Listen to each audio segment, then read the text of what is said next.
Alright, Shalom, all praises be unto Yahweh, Ba'ashem Yahushai, Ba'ashem Rakakudash, double honor to the elder apostles and the elder bishops at Great Millstone who are well towards the truth. Salute to the sincere Akim, pushing the word in truth and in sincerity. Now, this is a quick one here from BBC News, and it says, car sharing switches to electric to boost appeal. Right. So it says,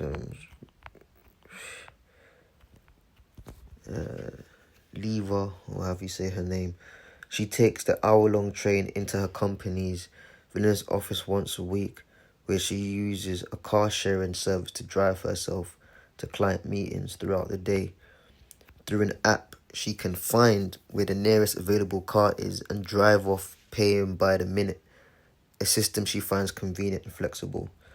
Some providers even include parking in the price, and if she takes an electric car, it's even better, as they qualify for free parking around the city.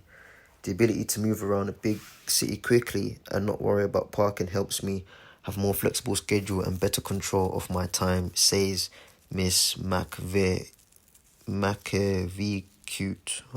do you say that? 30 years old, who works in communications.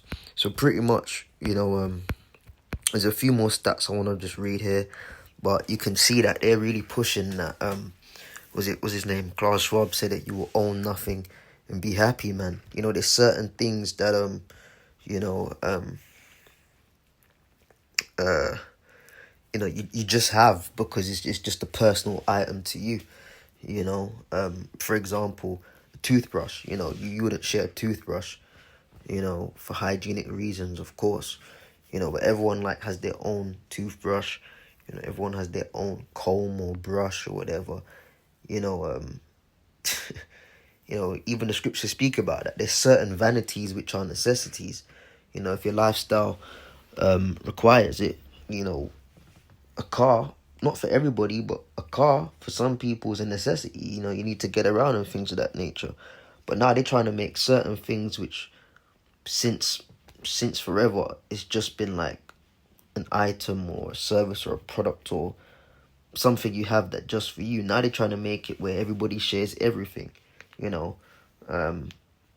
That new age, basically you don't own anything. Now look at this. It says, despite brands like Zipcar being around since 2000, industry data shows car sharing to still be a niche service. Yeah, because it's weird. It's weird, man. You get in a taxi, you get in a cab. Now they got Uber and things of that nature. It's all taxi cab services, right? Yeah, even that is the taxi man's car. Everybody gets in the back seat. Yeah, because it's a service, but it's his car. And if you have your own car, that's your car. But now they're trying to make it where everybody shares personal cars. So it's not even like a personal thing, but it's like you use a car like it's a bus. Everyone can get on. Just in this case, everyone can drive. And remember back in the day when Santander bikes were a thing in the UK, and they got rid of that, and now they got Lime bikes, where they just, and you see it, man.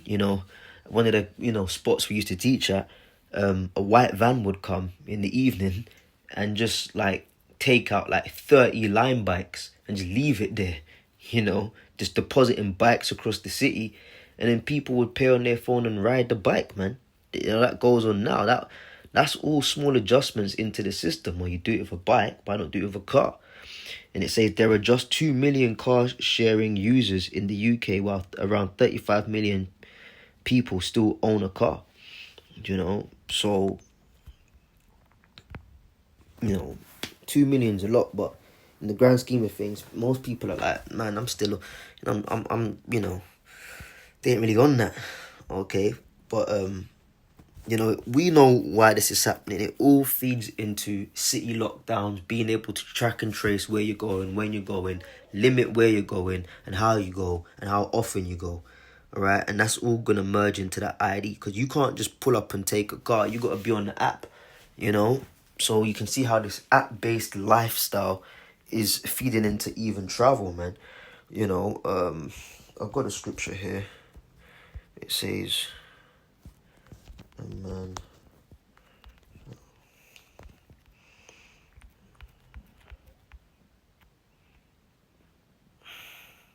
Right, this is 2nd Ezra 15 and 17. A man shall desire to go into a city and shall not be able. Yeah, they're going to start shutting off borders. They showed you that in various films and TV series. There's so many to mention. We see it all the time. Armies at checkpoints. You can't get through. That movie that Will Smith was in. Scanner again. Scanner again. Like, they're showing you in plain sight, man. Hidden in plain sight what they're on.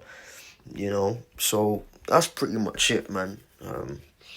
These car sharing things feeds into the agenda at hand, man.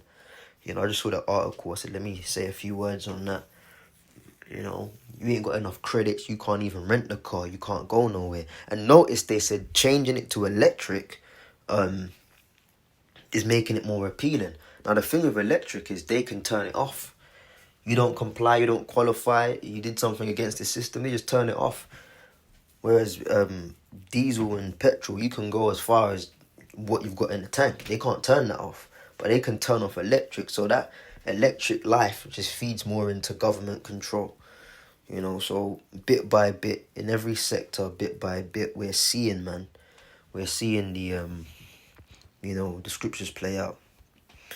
Anyways, I'm going to close it out there, man. Shalom.